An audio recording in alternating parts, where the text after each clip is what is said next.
Ibu, Bapak, saudari-saudara terkasih dalam Yesus Tuhan, pada hari ini kita tadi mendengar Injil dinyanyikan, tapi sekaligus juga Injil dipraktekkan, yakni tentang peristiwa pembasuhan kaki para murid.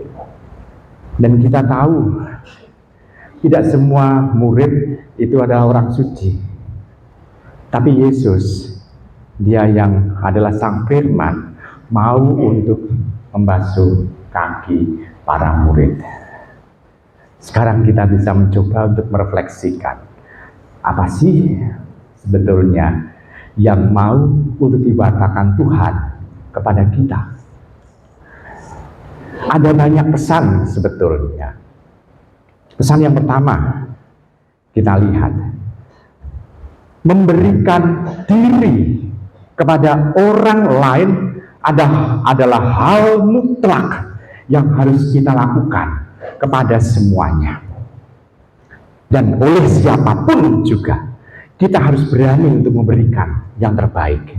Walaupun nantinya orang itu akan mengecewakan kita. Mungkin nanti orang itu akan menjelek-jelekan anak kita.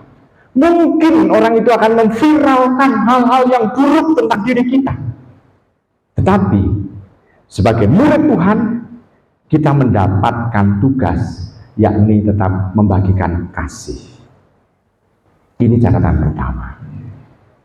Lalu catatan yang kedua, kita bisa melihat bahwa kasih yang diberikan dengan saling membasuh satu sama lain ini adalah ungkapan ekaristi yang sungguh-sungguh benar. Ekaristi tidak hanya sekedar ritual yang kita rayakan setiap hari Minggu, kalau ada yang umat mingguan, atau harian kalau umat itu harian, atau kalau napas kalau umat itu Natal Paskah tok datangnya, atau kalau ada orang yang punya semangat pohon Natal yang setahun sekali misalnya. Honora, yang napas ada nggak? Nggak ada ya, nggak ada. Karena ini belum Paskah, nanti Paskahnya. Baik. Jadi sing disenggol ora ono, untungnya ora ono gitu ya. Jadi orang ngerasani kalau gitu ya. Baik. Jadi kita bisa melihat di situ, kita bisa melihat bahwa kalau orang itu sudah berekaristi, wujud nyata dari ekaristi itu adalah tindakan kasih. Tuhan memberikan hidupnya untuk kita. Bahkan Tuhan membalikkan nilai-nilai duniawi itu sedemikian rupa. Orang yang tadinya yang harus membasuh adalah mereka yang dalam tanda kutip disebut dengan melayani atau pelayan atau pembantu. Tetapi justru guru, justru orang yang dihormati yang membasuh kaki. Maka Tuhan membalikkan itu. Ada nilai-nilai yang sungguh-sungguh luar biasa. Dan Ibu Bapak, ini semua hanya ditulis oleh penginjil Yohanes. Injil Matius, Markus, Lukas tidak menuliskan pembasuhan kaki. Hanya ada di dalam Injil Yohanes tok. Maka kita bisa melihat kalau Injil Yohanes itu bicara, biasanya jelimet, biasanya detail, dan biasanya juga membuat kita itu seolah-olah oh ini toh yang dimaksud oleh Tuhan. Nah, maka kita bisa melihat ini yang pesan Injilnya. Nah, sekarang kalau ini itu ditampilkan untuk membuka hari suci, pesannya apa sih? Pesannya adalah sebelum kita bisa menerima dan juga mampu mengalami kebangkitan Tuhan, kita harus membersihkan diri kita dulu. Kita harus membersihkan ego kita, menomorsatukan Tuhan yang ada dalam diri kita, supaya kita mampu menangkap Dan ingat, pada saat Paskah nanti sebetulnya kita bisa melihat bahwa pesan itu seolah-olah diwartakan begitu saja, tetapi para murid masih ada dalam kegelapan. Para murid ada dalam ketidaktahuan. Para murid ada dalam keadaan kebingungan. Sehingga warta Paskah seolah-olah lewat begitu saja. Apalagi nanti pada saat Paskah kan yang mewartakan perempuan, Maria Magdalena. Dari situ kita bisa melihat perempuan wartanya tidak meyakinkan bagi para rasul yang lain. Para rasul pun tidak menguasai kitab suci pada waktu itu. Sehingga mereka ada dalam suasana kegelapan. Nah, maka Tuhan menginginkan pada saat Paskah nanti kita tidak mengalami pengalaman seperti yang dialami oleh para rasul, tetapi kita membersihkan diri itu supaya kita nanti bisa menangkap kehadiran Tuhan yang bangkit untuk keselamatan kita. Baik, Ibu, Bapak, Saudari, terkasih dalam Tuhan, sebetulnya pesannya cukup itu. Tapi kalau kita mencoba untuk mendalami lebih dalam pesan itu, bagi saya sendiri sebetulnya ada pesan yang lebih berbeda. Berbedanya begini, Ibu, Bapak. Untuk melayani, saya sendiri harus menyiapkan diri sedemikian rupa supaya saya siap untuk melayani. Karena melayani adalah butuh sehat, butuh kewarasan, butuh juga niat. Dan niat ini didukung oleh banyak hal dalam diri.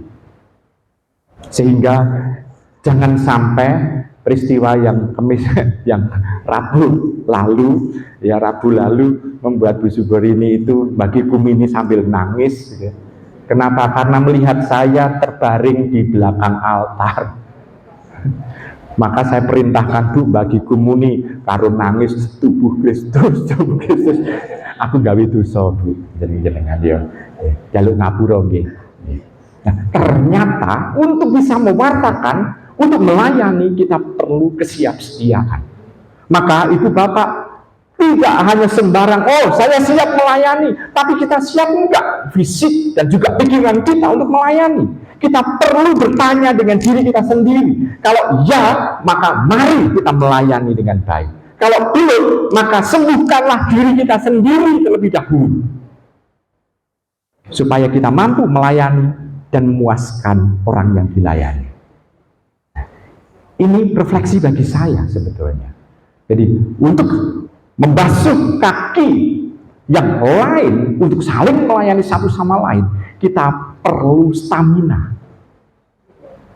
Maka sekarang syarat untuk melayani adalah karbol.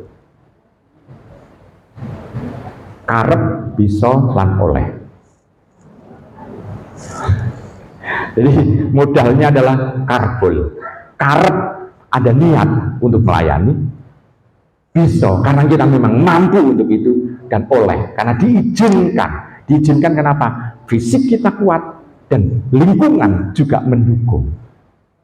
Maka kita bisa melihat kalau kita memang mau melayani, butuh kunci adalah karbol. Karep bisa oleh.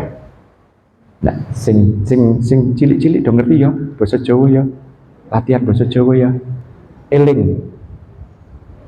Kerobokan Provinsi Jawa Tengah, duduk Provinsi Papua. Baik. Jadi kita bisa melihat di situ, oh ternyata ini refleksi bagi diri saya sendiri. Lalu juga saya juga melihat Petrus yang mencoba untuk mau menggagalkan Tuhan pada waktu pembasuhan kaki itu. Dia tidak puas Tuhannya, gurunya membasuh kakinya. Waktu Tuhan itu mewartakan apa yang menjadi kehendaknya, dia menginginkan kalau demikian jangan hanya kaki, tetapi seluruh badanku saja. Tapi kita bisa melihat itu Bapak, saudari-saudari yang dikasih. Tuhan melihat konteks pada waktu itu. Jadi pelayanan tidak sekedar mau untuk memberikan segalanya, tidak, tetapi apa yang menjadi konteksnya.